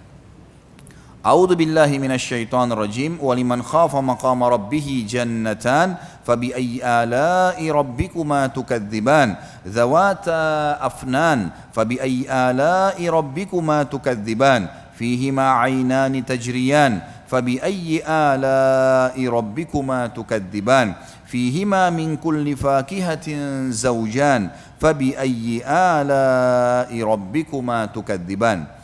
Dan bagi orang-orang yang takut saat menghadap Rabb-nya, tadi mengerjakan perintah karena takut sama Allah, takut Allah enggak cintai dia, gitu kan? Kalau dia berada di saf kedua atau ketiga, ketakutan. Bagaimana caranya saya enggak di saf pertama ini? Orang-orang di saf pertama sudah lebih dicintai sama Allah, ada ketakutan itu, gitu kan? Ketinggalan sholat subuh, ya Allah, Allah sudah catat tadi orang-orang sudah pada melapor ke Allah, saya tidak hadir, ketakutan. Ini namanya ketakutan karena Allah. Dia ibadah sebenarnya. Beda dengan orang yang sholat subuh di masjid atau enggak, ya sudahlah enggak apa-apa, besok aja saya kerjain, biasa-biasa saja. Ini rasa takut ini punya nilai plus ya. Dia buat dosa, godaan besar, lawan, enggak mau, saya enggak mau, apapun konsekuensinya. Oh ini orang gagal, ini orang cantik, saya tergoda, enggak, saya enggak mau. Saya sudah bilang tadi, syaitan enggak bisa buat apa-apa kok, cuma bisik-bisikin, redam dia, lawan. Bisa, kita bisa kalau nggak mau. Kalau mau, kita aktivitas. Cara aktivitas yang lain insya Allah, baca isti'adzah, sibukkan diri dengan ibadah, insya Allah akan terjaga. Maka orang takut berbuat dosa karena takut Allah hukum akan ada nilai sendiri. Maka nikmat Rabb kalian yang manakah yang kalian dustakan? Kedua surga itu mempunyai pohon-pohon dan buah-buahan. Artinya fasilitas di dalamnya bagus sekali. Semua kebutuhan kalian akan ada. Maka nikmat Rabb kalian yang manakah yang kalian mau dustakan? Di dalam kedua surga itu ada 2 buah mata air yang mengalir, dan sudah pernah kita jelaskan masalah mata air surga, gitu kan? Ada 2 sumber mata air, ada mata air yang berada di sebuah tempat yang mengeluarkan air dan tertampung seperti wadah kolam kalau kita sekarang, tapi pinggiran-pinggiran kolamnya terbuat dari emas. Sudah pernah kita jelaskan masalah itu. Bisa Bapak Ibu kembali ke pasal-pasalnya sendiri. Kemudian yang kedua ada mata air juga yang keluar di tempat-tempat khusus yang akhirnya keluarlah darinya lautan, sungai-sungai dan seterusnya yang mengalir ke istana-istana ahli surga. Maka nikmat Rabb kalian yang manakah yang kalian mau dustakan? Di dalam kedua surga itu terdapat segala macam buah-buahan yang berpasang-pasangan. Yang dimaksud dengan berpasang-pasangan adalah ada pohon yang tinggi dan ada pohon yang pendek. Ini makna. Bisa masuk. Ada juga makna yang lain adalah buah-buahannya seperti kita lihat dalam satu buah-buahan atau satu tangkai, biasanya ada yang lonjong, ada yang lebih panjang, tidak semuanya sama bentuknya. Maka berpasang-pasangan dalam arti kata semuanya ada. Ada juga masuk maknanya adalah warna-warna. Dalam satu pohon pernah kita jelaskan di pohon bidara surga yang seorang Arab Badui mengatakan, "Ya Rasulullah, kenapa di surga ada pohon yang menyakitkan?" Kata Nabi SAW, "Pohon apa?" Allah berfirman dalam Al-Quran, di sana ada pohon-pohon bidara. Pohon bidara tangkainya ada durinya, gitu kan? Itu menyakitkan ya Rasulullah. Kata Nabi SAW, Allah akan mengganti di setiap durinya buah, dan buahnya memiliki beragam macam warna. Semua warna, dari kuning, dari merah, dari hijau, semua warnanya ada, gitu kan? Semua warnanya ada, dan masing-masing warna memiliki cita rasa tersendiri. Ini yang dimaksud dengan beragam macam buah-buahan yang berpasang-pasangan. Maka nikmat Rabb kalian yang manakah yang kalian dustakan? Penyampaian baginda Nabi SAW dalam hadis Bukhari Muslim berhubungan dengan masalah ini adalah Abu Musa al-Ash'ari radhiyallahu anhu meriwayatkan sabda Rasulullah SAW, seorang mukmin di surga sungguh memiliki sebuah kemah yang terbuat dari sebuah intan yang berongga, panjangnya 60 mil, ya, panjangnya kemah itu. Dia memiliki banyak kemah. Pada setiap sudut terdapat istri-istri yang tidak bisa melihat orang lain. Jadi kalau dia memiliki beberapa orang pasangan, maka di setiap kemah itu ada pasangan istri sendiri dan tidak bisa dilihat oleh orang lain, tidak bisa juga saling melihat satu sama yang lain karena besarnya. Yang mereka dipergilirkan untuk orang mukmin. Juga ada 2 taman yang bejana-bejananya terbuat dari perak dan segala isinya. Maksudnya minuman-minuman yang siap diminum di dalamnya. serta 2 taman yang bejana-bejananya terbuat dari emas dan segala isinya. Yang menghalangi mereka untuk memandang Rabb mereka hanyalah ridhaul kibriya atau tirai keagungan pada wajahnya di surga Aden. Maksudnya Allah Subhanahu wa taala memiliki tirai yang tidak akan dilihat nanti kecuali tadi sebagaimana hadis sebelumnya kita sebutkan, kalau ahli surga sudah masuk ke dalam surga baru kemudian diperlihatkan.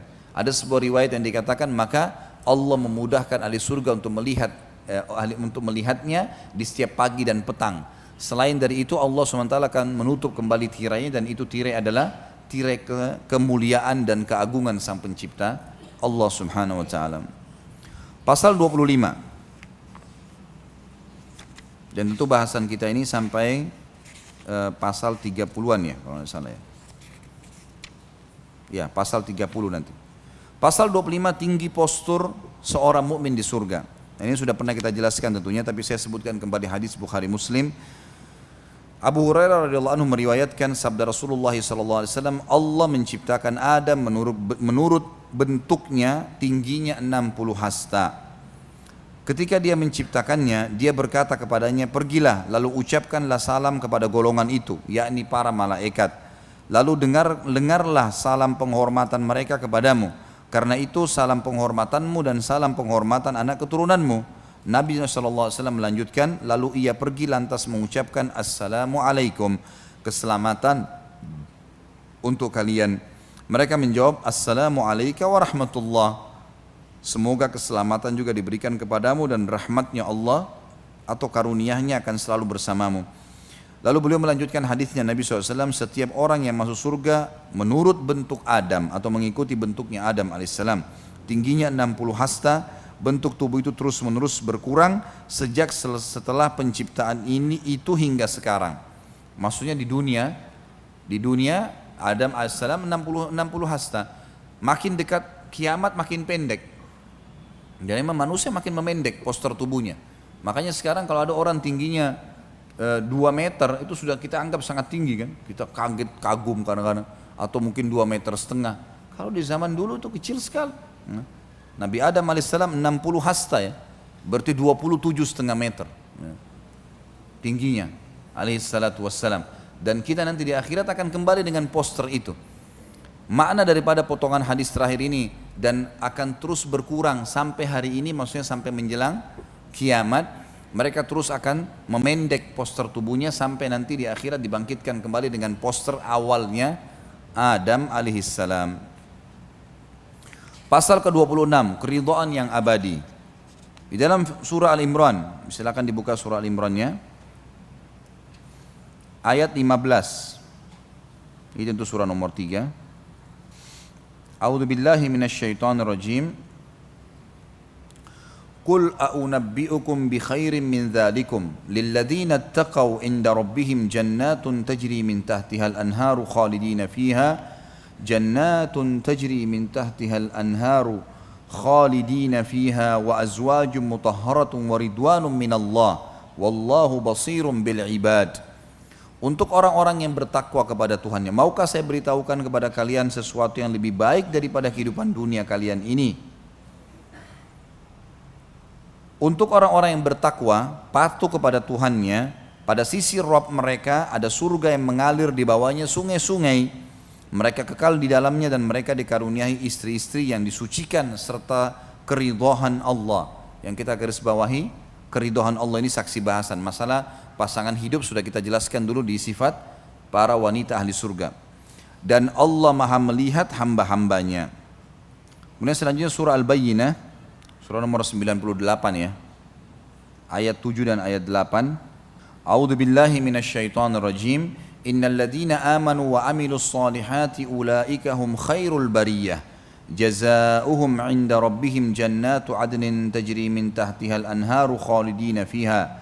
Tajri min tahtiha jannatu 'adnin tajri min tahtiha al-anharu khalidina fiha abada radhiyallahu anhum wa radu an dzalika liman khasyiya rabbah.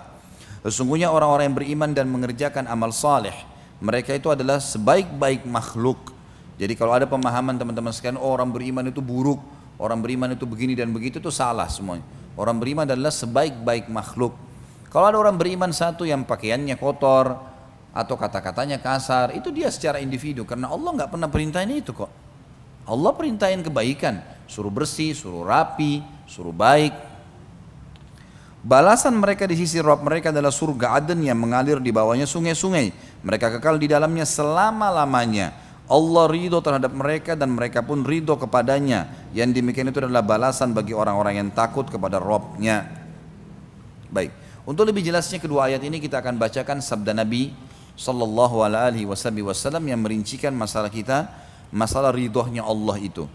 Di dalam hadis Bukhari Muslim, Abu Sa'id Al-Khudri radhiyallahu anhu meriwayatkan sabda Rasulullah sallallahu alaihi wasallam, "Inna Allah azza wa jalla yaqulu li ahli al-jannah, ya ahlal jannah, fayaqulun labbaika rabbana wa sa'daik wal khairu fi yadaik, fayaqulu har raditum, fayaqulun wa ma lana la narda ya rabbana wa qad a'taytana ma lam tu'ti ahadan min khalqik, fayaqul ala u'tikum afdala min dhalik, fayaqulun wa ayyu shay'in afdal min dhalik, fayaqul uhillu alaikum ridwani fala askhatu alaikum ba'dahu abada." Allah berfirman kepada ahli surga, "Wahai ahli surga." Mereka menjawab, kami memenuhi, sebenarnya lebih tepat ya, kami memenuhi panggilanmu wahai Rabb kami. Lalu Allah bertanya, apakah kalian sudah ridha? Sudah terima belum? Ridha ini maknanya kalau di Indonesia kan Bapak Ibu sekalian, di atas pemberian. Jadi gini, kalau ada orang butuh uang 1 juta, kemudian kita kasih, tanya dia, apa sebenarnya yang kamu lakukan? Oh, saya tidak ada kegiatan, saya cuma mau bayar utang 1 juta. Lalu kemudian kita memberikan dia 10 juta. Ini loh, 10 juta. Kamu ambil uang ini, jadikan sebagai modal. Maka pada saat itu, karena seseorang diberikan di atas kebutuhan dia akan ridho. Ridho ini penerimaan diikuti dengan kepuasan sepenuhnya. Gitu. Maka Allah tanya, apa kalian sudah ridho? Sudah puas gak dengan semua ini yang saya berikan? Ya. Maka mereka berkata ahli surga, dan ini menandakan ahli surga sudah sangat luar biasa iman mereka, karena mereka tidak memungkiri nikmatnya Allah. Ya. Mereka menjawab, apa alasan kami untuk tidak ridho? Padahal engkau telah memberikan kepada kami apa yang belum pernah engkau berikan kepada makhlukmu yang lain.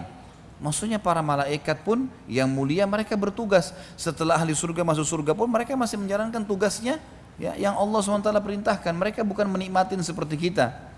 Jadi ada makhluk Allah yang tidak mendapatkan. Hewan-hewan mereka tidak masuk ke surga. Tumbuh-tumbuhan ya sudah, fasilitas selama di dunia sudah selesai. Walaupun hewan-hewan dibangkitkan nanti di mahsyar, kemudian akan dihisab. Kenapa hewan yang bertanduk menanduk temannya yang tidak bertanduk, gitu kan? Tapi sebagian ulama mengatakan setelah itu Allah SWT sudah hilangkan mereka, nggak ada lagi dibawa ke surga, gitu kan? Lalu Allah berfirman kepada mereka, aku akan memberikan kepada kalian yang lebih baik daripada itu. Mereka bertanya, wahai Rabb kami, wahai pencipta kami, adakah sesuatu yang lebih baik daripada semua ini? Udah luar biasa nih yang kau berikan kepada kami. Maka Allah menjawab, aku menghalalkan atas kalian keridhoanku dan aku tidak akan murka kepada kalian selama-lamanya. Dan ini sebuah karunia yang luar biasa, karena Allah tidak akan marah lagi. Dalam sebuah riwayat lain kata Nabi SAW, maka semua penghuni surga senang, dan ketahuilah penghuni surga tidak akan berbuat kesalahan. Nanti di surga kita tidak akan buat kesalahan, walaupun Allah ridha, walaupun Allah membebaskan kita mengerjakan apa saja, ahli surga tidak akan buat kecuali kebaikan. Sebagaimana sabda Nabi SAW, karena orang sudah tahu Tuhannya, orang sudah jelas bagi dia, gitu kan, segala macam fasilitas, sudah nggak ada lagi keburukan-keburukan. Termasuk pasal yang sangat penting adalah kita terus menekankan masalah pentingnya ya, pemahaman abadinya seseorang di surga. Jadi teman-teman sekalian, ini penting sekali. Memahami tentang kita akan abadi itu penting, karena tidak ada lagi kematian, tidak ada lagi masa tua, tidak ada lagi sakit, nggak ada lagi gangguan orang. Disebutkan dalam banyak ayat Al-Quran, diantaranya surah Al-Kahfi ayat 108. A'udzu billahi minasyaitonir rajim. Khalidina fiha la yabghuna anha hiwala. Sesungguhnya orang-orang yang beriman dan beramal saleh, bagi mereka adalah surga Firdaus menjadi tempat tinggal. Mereka kekal di dalamnya, mereka tidak akan berpindah darinya. Jadi pasti akan masuk surga dan abadi di dalamnya. Dan ini abadi satu hal yang luar biasa. Kita di dunia ini selalu ditekankan, jangan terlalu pikir dunia karena ini tidak abadi. Dulu bapak-bapak maaf atau ibu-ibu yang sudah sekarang berumur, mungkin kita juga semuanya lah.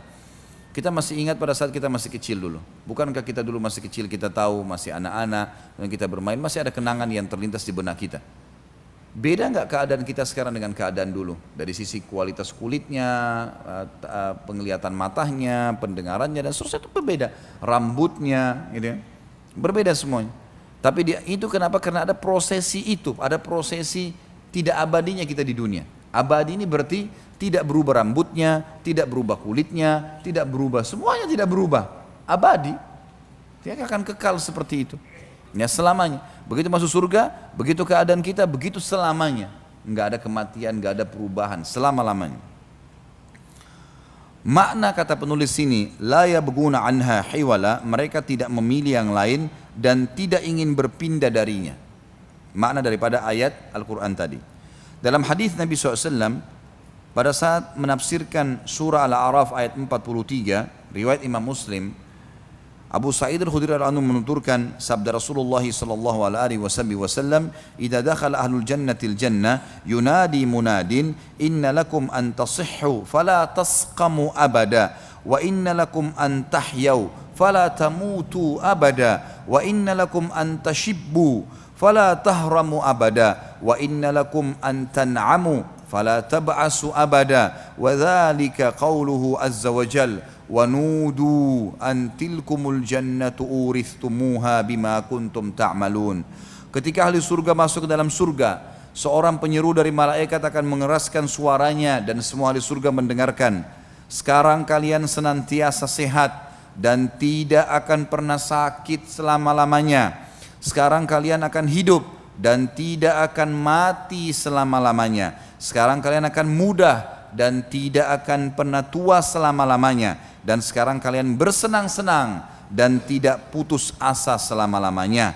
Itulah makna daripada firman Allah yang maha tinggi dan maha pemurah, surah Al-A'raf ayat 43. Dan diserukan kepada mereka, itulah surga yang telah diwariskan kepada kalian disebabkan apa yang telah kalian kerjakan. Nikmat apa lagi teman-teman sekalian? Ini tinggal tunggu tak patuh, mati, masuk surga. Dapat semua nih. Ini teori syar'i, sesuatu yang pasti. Nggak ada yang bisa membantah itu. Dalam hadis yang lain, hadis ini diriwayatkan oleh Bukhari Muslim, masih dari Abu Sa'id Al-Khudri radhiyallahu anhu, bahwasanya Rasulullah sallallahu alaihi wasallam bersabda, "Yu'ta bil mauti ka hayati kabshin amlah, fayunadi munadin ya ahlal jannah fayashra'ibuna wa yanzurun fayaqul hal ta'rifuna hadha?" فيقولون نعم هذا الموت وكلهم قد رآه ثم ينادي مناد يا أهل النار فيشرئبون وينظرون فيقولون هل تعرفون هذا فيقولون نعم هذا الموت وكلهم قد رآه فيذبح بين الجنة والنار ثم يقول يا أهل الجنة خلود بلا موت ويا أهل النار خلود بلا موت ثم قرأ وأنذرهم يوم الحسرة إذ قضي الأمر وهم في غفلة وهم لا يؤمنون. Pada hari kiamat kelak, kematian akan didatangkan dalam rupa seperti domba yang belang. Lalu sang penyeru menyeru dari malaikat, wahai ahli surga. Mereka melihat dalam keadaan takut karena suara itu didengar oleh semua penghuni surga. Lalu ia bertanya, apakah kalian mengenal ini? Diperlihatkan tadi bentuk kematian yang berupa seperti domba belang. Mereka menjawab, ya, ia adalah kematian. Dan mereka pun melihatnya. Kemudian diserukan, wahai ahli neraka. Mereka pun melihat dengan ketakutan. Takut jangan sampai ada azab Allah yang baru yang akan menimpa mereka. Lalu ia mengatakan, apakah kalian mengenal ini? Kata malaikatnya. Mereka menjawab, iya, ini adalah kematian. Dan mereka melihatnya. Maksudnya mereka sudah pernah melihatnya di dunia. Sudah tahu itu. Lalu kematian disembelih di antara surga dan neraka. Kemudian si malaikat berkata atau mengatakan, wahai ahli surga, kalian akan abadi dan tidak akan mati selamanya. Wahai ahli neraka, kalian abadi dan tidak akan mati selamanya. Kemudian Nabi SAW membaca firman Allah surah Maryam ayat 39, dan berilah mereka peringatan tentang hari penyesalan, yaitu ketika segala perkara telah diputus dan mereka dalam keadaan lalai dan mereka tidak pula beriman. Jadi pasal ini sangat mulia, menjelaskan kepada kita tentang masalah kekalnya seorang mukmin Dan ini berita gembira di kenikmatan yang juga abadi. 28, pasal 28, jumlah barisan ahli surga. Disebutkan dalam hadis yang dihasankan oleh Imam Tirmidzi, Buraidah radhiyallahu anhu menuturkan sabda Rasulullah sallallahu alaihi wasallam, "Ahlul jannati ishruna wa mi'atu saffin, thamanuna minha min hadhihi al-ummah wa arba'una min sairil umam."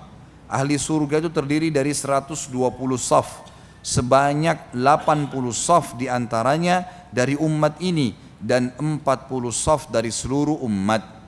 Dan ini berita gembira teman-teman sekalian, bahwasanya kita ini umat Muhammad SAW mayoritas penghuni surga. Ini luar biasa ini ya. Abdullah bin Mas'ud radhiyallahu anhu mengatakan dalam hadis yang diriwayatkan Bukhari Muslim, kami pernah bersama Nabi SAW lalu beliau bertanya, apakah kalian ridha menjadi seperempat penghuni surga? Jadi kalau penghuni surga sekian jumlahnya seperempatnya kalian, maka kami menjawab, iya tentu ya Rasulullah. Beliau menjawab, bertanya lagi, apakah kalian ridho kalau kalian menjadi sepertiga ahli surga? Maka kami pun menjawab, iya. Beliau SAW berkata lagi, demi zat yang jiwaku berada di tangannya, sesungguhnya aku berharap kalian menjadi separuh ahli surga. Hal ini mengingat surga tidak dimasuki kecuali oleh jiwa yang muslim. Tidaklah kalian berada di tengah kaum musyrik, melainkan seperti sehelai rambut putih di atas kulit sapi hitam, atau seperti sehelai rambut hitam di atas kulit sapi merah. Hadis ini menjelaskan kepada kita bahwasanya umat Muhammad SAW adalah mayoritas penghuni surga. Dan alhamdulillah ini berita gembira, gitu kan? Ini berita gembira. Bahkan ada hadis Nabi SAW yang dikatakan yang berbunyi, sudah pernah kita jelaskan di masalah neraka ini, masalah bab syafaat, gitu kan? Akan dikeluarkan dari api neraka siapa yang dalam hatinya seperti biji sawi dari kalimat la ilaha illallah, atau dalam hadis lain dikatakan dari keimanan. Dan ini berita gembira tentunya, walaupun mereka disiksa dulu, naudzubillah ya. Pasal ke-29, ahli surga yang masuk terakhir. Dan ini disebutkan di dalam hadis Bukhari Muslim. Abu Hurairah meriwayatkan radhiyallahu anhu, para sahabat pernah bertanya, wahai Rasulullah, wahai utusan Allah, apakah kami akan melihat Rabb kami pada hari kiamat? Beliau balik bertanya, apakah kalian kesulitan melihat bulan purnama yang tidak terhalang oleh awan? Mereka menjawab, tidak wahai utusan Allah. Beliau bertanya lagi, apakah kalian kesulitan melihat matahari yang tidak terhalang oleh awan? Maka mereka menjawab, tidak. Beliau bersabda lagi, seperti itu pula kalian akan melihatnya. Manusia dikumpulkan pada hari kiamat lalu diperintahkan, siapa yang menyembah sesuatu maka ikutilah sesuatu itu. Siapa yang sembah berhala, siapa yang sembah pohon, siapa yang suka hidup dengan jimat, maka ikutilah semua yang kalian sembah itu. Lalu diperintahkan siapa yang menyembah sesuatu maka ikutilah sesuatu itu. Kemudian di antara mereka ada yang mengikuti matahari, ada yang mengikuti bulan, ada yang mengikuti tagut atau sesembahan selain Allah. Semua yang disembah selain Allah pokoknya, pohon, batu dan seterusnya. Dan tinggallah umat ini yang di dalamnya terdapat kaum munafik. Lalu Allah datang pada mereka seraya berfirman, akulah Rabb kalian. Mereka menjawab, kami tetap di sini hingga Rabb kami datang kepada kami. Ketika Rabb kami datang, maka kami mengenalnya. Lalu Allah datang kepada mereka seraya mengatakan, akulah Rabb kalian. Mereka mengatakan, engkau Rabb kami. Lalu dia menyeru, dan sirat atau titihan diletakkan di antara dua daratan jahanam. Akulah Rasul pertama yang menyeberangkan umatnya. Di sini sampai sini dulu kita perlu perbaikin. Ya. Allahu alam, yang saya lihat dari lafaz hadis ini ada kesalahan di terjemahan, sehingga yang dimaksud di sini adalah nanti akan terdapat ditinggalkan dan tinggallah umat ini dan di dalamnya terdapat kaum munafik. Lalu Allah datang pada mereka seraya berfirman. Yang dimaksud di sini adalah Allah datang kepada orang-orang beriman. Jangan difahami orang munafik ya. Orang-orang beriman, karena kalimat munafik tadi itu adalah disebutkan orang-orang beriman dari umat ini dan diantaranya ada orang-orang munafik, gitu kan. Lalu pada saat itu kata Nabi SAW, akulah Rasul pertama, utusan Allah yang menyeberangkan umatnya di atas sirat, dan tidak ada seorang pun pada hari itu yang berbicara kecuali para Rasul. Ucapan para Rasul pada hari itu ialah, ya Allah selamatkan, selamatkan. Di neraka jahanam terdapat besi-besi runcing seperti duri sa'dan. Jadi ada satu pohon durinya tuh seperti pedang bentuknya, tajam sekali, gitu kan. Dan kalau pedang biasanya satu sisi saja tajam, ini enggak, kiri kanannya kalau disentuh tajam. Biasanya kan duri bagian atasnya, ini enggak, semua batangnya itu tajam semuanya. Apakah kalian pernah melihat duri Sa'dan? Mereka menjawab iya. Beliau melanjutkan, iya seperti duri Sa'dan, cuma tidak ada yang mengetahui kadar besarnya kecuali Allah. Tidak ada yang mengetahui yang menyambar manusia tergantung pada perbuatannya, maksudnya yang lewat di atas sirat, dan sudah pernah kita jelaskan ini. Maka orang-orang yang harus masuk neraka dulu akan disambar oleh duri itu. Di antara manusia ada yang binasa karena amalnya, ada pula yang dihinakan lalu selamat. Yang binasa karena amal maksudnya amal buruknya ya. Dia kafir, dia banyak berbuat dosa, maka dia binasa masuk neraka. Ada juga orang yang dihinakan lalu selamat, maksudnya dia bisa bermakna seperti yang saya pernah sebutkan. Kalau ada orang ditimbang di timbangan amalnya hari kiamat, maka dia kalau amal buruknya misalnya 1000, amal solehnya 900, maka dia butuh minimal 101 pahala untuk menyelamatkannya. Lalu datanglah orang-orang yang memberikan syafaat untuk dia, sehingga akhirnya dia dapat 101 pahala tambahan, selamat dia. Dengan 1 pahala selamat masuk surga. Tapi karena tadinya sebenarnya kalau tidak ada yang bantu dia harus masuk neraka dulu. Ini yang dimaksud dengan makna ada pula orang yang dihinakan, dia sebenarnya terhina bisa masuk neraka, tapi akhirnya selamat. Ini bisa bermakna ini. Karena dia dapat syafaat, dia ditolong. Makna yang lain adalah orang-orang yang sudah terlanjur masuk neraka karena beriman dikeluarkan melalui syafaat orang-orang yang beriman. Hingga ketika Allah hendak memberi rahmat pada siapa yang dikehendakinya dari ahli neraka, maksudnya Allah keluarkan mereka, maka Allah memerintahkan para malaikat agar mengeluarkan siapa saja yang menyembah Allah. Lalu para malaikat mengeluarkan mereka dan mengenali mereka lewat bekas sujud, karena Allah mengharamkan pada neraka untuk melahap bekas sujud. Akhirnya mereka dikeluarkan dari neraka dalam keadaan telah hangus terbakar. Lantas disiramkan kepada mereka air kehidupan, sehingga mereka tumbuh sebagaimana biji-bijian tumbuh di aliran air. Kemudian Allah selesai mengadili di antara para hambanya, dan masih ada satu orang yang berada di antara surga dan neraka. Ia adalah penduduk neraka yang terakhir masuk surga. Ia menghadapkan mukanya ke arah neraka lalu mengatakan, wahai Rabb, palingkanlah wajahku dari neraka karena baunya menggangguku dan apinya membakarku.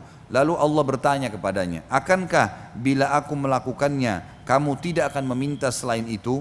Ia menjawab, tidak demi keperkasaanmu. Ia pun berjanji kepada Allah, lalu Allah memalingkan wajahnya dari neraka. Ketika ia menghadap ke arah surga, ia melihat keindahannya, maka ia diam sejenak. Kemudian ia mengatakan, wahai Rabb, sampaikanlah aku di pintu surga. Allah mengatakan, bukankah kau telah janji tidak akan meminta selain yang telah kau minta? Ia mengatakan, wahai Rabb, aku tidak menjadi makhlukmu yang paling celaka. Maksudnya aku tidak mau celaka ya Allah, sampaikan di situ. Allah bertanya, akankah bila aku memberikan hal itu kepadamu kamu masih meminta selainnya? Maka ia menjawab, tidak demi keperkasaanmu, aku tidak meminta selain ini. Ia pun berjanji kepada Rabbnya, lalu Allah menyampaikannya di depan pintu gerbang surga. Ketika sampai di pintu surga, ia melihat keindahan berikut isinya, berupa kesenangan dan kegembiraan. Maka ia diam sejenak, lalu ia mengatakan, wahai Rabb, masukkanlah aku ke dalam surga. Allah menjawab, kasihan engkau wahai manusia, betapa engkau ingkar janji. Bukankah engkau berjanji berkali-kali kepadaku untuk tidak meminta selain apa yang telah engkau minta? Ia mengatakan, wahai Rabb, jangan jadikan aku sebagai makhlukmu yang paling celaka. Allah pun tertawa kepadanya, kemudian mengizinkannya masuk surga, seraya mengatakan, berangan-anganlah. Ia pun berangan-angan, hingga ketika terputus angan-angannya, Allah mengatakan, itu akan kau dapatkan. Seperti angan-anganmu kau akan dapat, itu akan engkau miliki, atau itu untukmu dan semisalnya bersamanya. Itulah orang yang terakhir dari ahli surga yang masuk ke dalam surga. Dalam riwayat lain Bapak Ibu sekalian, berhubungan dengan masalah yang juga dalam hadis sahih dikatakan akan keluar penduduk surga yang terakhir dari neraka. Ini tidak ada lagi orang di neraka selain dia. Kemudian dia keluar dalam kondisi berdiri jatuh, dan sebagian tubuhnya mengeluarkan asap karena hangus. Sudah sekian tahun disiksa, gitu kan? Sekian ribu tahun mungkin disiksa. Karena orang terakhir dari neraka. Kemudian dia berlari berusaha menjauhkan diri dari neraka, lalu dia mengatakan, ya Allah selamatkan aku dari neraka. Setelah dia jauh, dia mengatakan segala puji bagi Allah yang telah menyelamatkan aku darimu, sambil dia menunjuk ke arah neraka. Dari kejauhan Allah Maha Tinggi dan Maha Pemurah memperlihatkan untuknya sebuah pohon yang dia lihat ada rindang, seperti kalau kita lagi panas sekali. Kemudian kita temukan ada pohon yang rindang, kita bisa berteduh sebentar, rasanya nyaman. Orang ini ribuan tahun tidak pernah merasakan kenikmatan. Karena memang kenapa saya katakan ribuan tahun, ada firman Allah kan yang berbunyi a'udzubillahi minasyaitonirrajim, yauma inda rabbika ka'alfi sanat mimma ta'uddun. Artinya kita hitung waktu dunia, kata Allah, satu hari di waktu akhirat sama dengan 1000 tahun waktu kalian di dunia. Jadi memang kalau di satu hari waktu akhirat masuk ke neraka berarti 1000 tahun. Dan ini orang paling terakhir yang paling banyak dosanya. Maka dia berkata, ya Allah sampaikan aku ke pohon itu, karena dia tidak pernah lihat pohon yang bisa melindungi dia, menaungi dia dari siksaan ke siksaan 24 jam kalau waktu dunia, maksudnya full dalam semua waktu yang dia akan pakai nanti di akhirat, semuanya siksaan, nggak ada kematian, hangus, belang, bolong badannya, isi perutnya keluar, nggak mati, gitu kan, semuanya. Maka dia merasa ini nikmat yang luar biasa, ya Allah sampaikan aku ke pohon itu. Lalu Allah subhanahu wa ta'ala berfirman padanya, apakah kau akan minta yang lain? Dia bilang tidak ya Allah, pohon itu saja. Lalu Allah sampaikan dia ke pohon itu, dia merasakan nikmatnya. Kemudian Nabi SAW mengatakan dia menganggap dia orang yang paling besar nikmatnya Allah padanya. Padahal ini orang paling terakhir masuk surga, orang semua sudah di surga gitu. Ya. Jadi saya sarankan jangan jadi orang ini. Gitu. Ya. Jadi orang yang dari awal masuk surga tanpa hisab, dan bisa kalau mau, asal mau ya. Karena banyak orang yang tidak mau tentunya. Ya. Kemudian kata Nabi SAW, Allah setelah dia puas dengan naungan pohon itu memberikan kepada dia pohon lebih besar, ada buah-buahannya, ada airnya.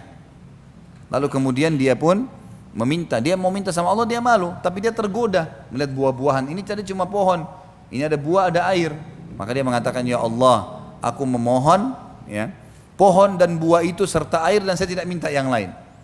Kata Allah, apa kau yakin kau tidak minta yang? Dia bilang tidak. Maka Allah pun menyampaikan di pohon tersebut, dia makan, dia nikmatin airnya segala macam, dan dia menganggap dia orang yang paling besar nikmat Allah padanya.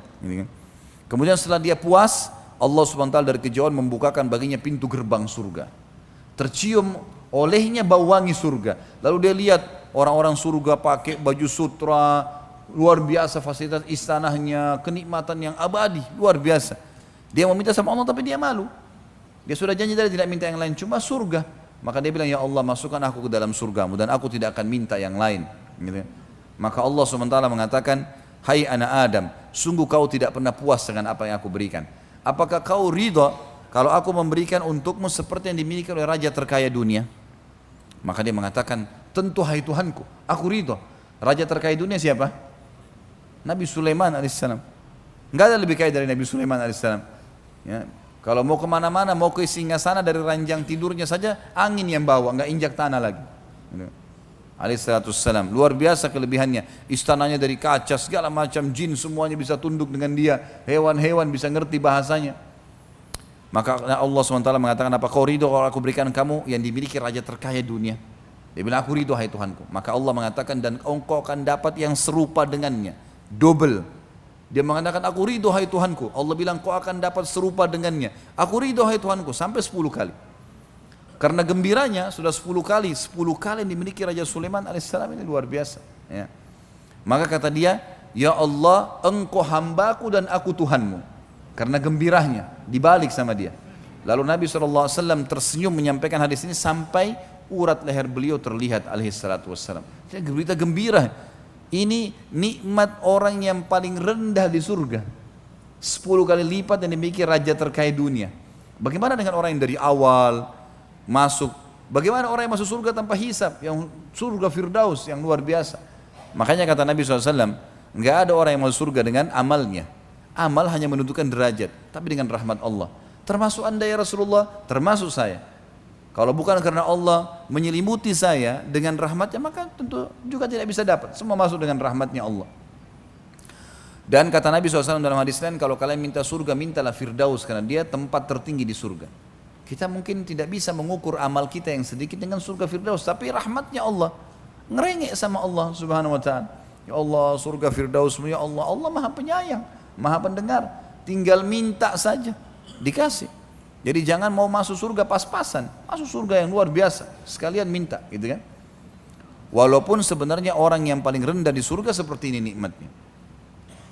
Pasal terakhir kita dalam masalah surga, dan alhamdulillah yang telah memudahkan kita menyelesaikan buku ini. Semoga tinggal Allah mudahkan kita mengamalkan isinya. Keadaan surga lebih dari yang digambarkan. Allah dalam sebuah hadis yang sahih, hadis Nabi SAW riwayat Bukhari Muslim, pada saat menjelaskan surah As-Sajdah ayat 17, Abu Hurairah radhiyallahu anhu meriwayatkan sabda Nabi SAW, qala Allah azza wa jal, a'dadtu li'ibadi salihina ma la 'ainun ra'at wa la udhunun sami'at wa la khatara 'ala qalbi bashar misdaqu dhalika fi kitabillah fala ta'lamu nafsum ma ukhfiya lahum min qurrati a'yunin jazaa'an bima kanu ya'malun. Allah berfirman, Allah yang maha tinggi dan maha pemurah berfirman, aku telah siapkan untuk hamba-hambaku yang saleh. Saleh mengerjakan semua perintah, tinggalkan larangan. Apa yang tidak pernah dilihat oleh mata, tidak didengar oleh telinga, dan tidak pula terlintas di hati manusia. Bukti hal tersebut terdapat dalam kitabullah yang berbunyi dalam surah Sajdah ayat 17, seseorang tidak mengetahui apa yang disembunyikan untuk mereka, yaitu bermacam-macam nikmat yang menyedapkan pandangan mata sebagai balasan terhadap apa yang telah mereka kerjakan. Di dalam hadis Bukhari yang lain, Sahal bin Sa'ad As-Sa'idi radhiyallahu anhu menuturkan sabda Rasulullah sallallahu alaihi wasallam, tempat cemeti di surga itu lebih baik daripada dunia dan seluruh isinya. Tempat sapu tangan lebih baik daripada dunia dan seluruh isinya. Bayangkan kalau kita miliki dunia dan seluruh isinya. Orang memiliki Rawamangun saja ini sudah luar biasa dianggap kaya, ya. Tuan tanah di Rawamangun, apalagi kalau Jakarta Timur, apalagi kalau seluruh Jabodetabek, apalagi kalau seluruh Indonesia, apalagi kalau seluruh dunia. Tempat cemeti di surga lebih baik daripada dunia dan seluruh isi. Tempat cemetinya saja, gitu kan. Dalam hadis yang lain riwayat Bukhari, Abu Hurairah radhiyallahu anhu meriwayatkan sabda Rasulullah SAW, sungguh tali busur salah seorang dari kalian di surga itu lebih baik daripada segala yang diterbiti dan diterbenami oleh matahari. Makna yang lain adalah tali busur, ada hadis yang menyebutkan yang kalian gunakan di jalan Allah berperang, gitu kan? Itu lebih baik daripada dunia, lebih baik daripada terbitnya dan terbenamnya matahari. Bisa juga bermakna seperti awal hadis ini, kalau di surga akan ada tali busur seseorang. Allahu alam dia gunakan untuk apa, tapi yang jelas penyampaian Nabi SAW kita imani. Kemudian hadis yang lain riwayat Bukhari juga, Anas radhiyallahu anhu menuturkan, meriwayatkan sabda Rasulullah SAW, ahli surga yang paling rendah derajatnya untuk orang, ya, yang dilayani 10.000 pelayan. Hadis Bukhari. Tangan masing-masing mereka membawa 2 piring. 10.000 pelayan, masing-masing bawa 2 piring. Yang satu terbuat dari emas, yang kedua terbuat dari perak. Berisi macam-macam makanan, buah-buahan, segala macam hal. 10.000 pelayan, berarti ada 20.000 piring. Dan dia bisa makan semuanya tanpa kenyang. Dia bisa nikmatin semua. Karena kita sudah sebutkan di surga tidak ada lapar, tidak ada kenyang. Orang makan karena kenikmatan. Inilah akhir dari apa yang berhasil dihimpun, kata beliau, tentang gambaran surga dari hadis-hadis yang sahih, dan aku memohon kepada Allah untuk menjadikannya sebagai pendorong untukku, kata penulis, dan untuk saudara-saudaraku kaum muslimin, bersungguh-sungguh bekerja keras dan mengorbankan apa yang berguna, apa yang berharga, guna mendapat anugerah terindah tersebut. Demikian pula aku memohon kepada Allah agar memudahkan jalan untuk kami, memasukkan kita semua sebagai ahlinya, dan mengumpulkan kita di dalamnya bersama Nabi kita Nabi Muhammad SAW. Sesungguhnya dia maha kuasa atas segala hal dan juga patut untuk mengabulkannya. Allahu alam. Alhamdulillah sampai sini sudah selesai tentunya. Tinggal Bapak Ibu sekalian saya ingin titip beratkan dan ingat selalu perkataan saya ini.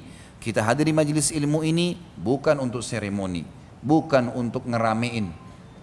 Bukan hanya sekedar diajak oleh teman, bukan hanya sekedar mau tahu apa isinya, gitu kan. Bukan untuk testimoni, nggak usah tes-tes datang ke sini, gitu kan.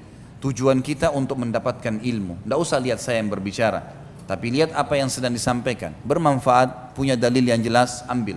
Yakini, amalkan, meninggal insya Allah kita akan dapatkan apa yang dijanjikan. Penting sekali untuk itu. Banyak orang punya ilmu tapi tidak mau mengamalkan, tidak bermanfaat bagi dia. Kiat istiqamah adalah sibuk menuntut ilmu, sibuk mengamalkan ilmu itu, dan juga membentuk lingkungan, kondisi, ya, teman-teman yang bisa mendukung untuk keduanya tadi, menuntut ilmu dan mengamalkannya. Allahu a'lam.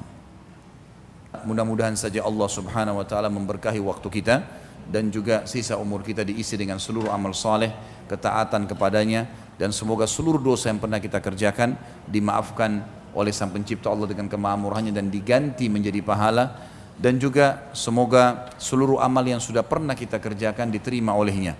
Dan kita selalu berdoa untuk saudara kita di Palestina, di Syria, di Yaman, di Irak, di Myanmar, di Ahsa, dimanapun mereka berada sedang tertindas. Semoga Allah ikhlaskan niat mereka, terima para syuhada mereka, muliakan Islam di tangan mereka dan tangan kita semua, dan semoga Allah partisipasikan kita bersama mereka di pahala, baik dengan doa, dengan harta, juga dengan jiwa kita. Dan semoga Allah dengan kemahamurahannya menyatukan kita semua di surga firdausnya tanpa hisab, mana ia satukan kita di majlis ilmu yang mulia ini.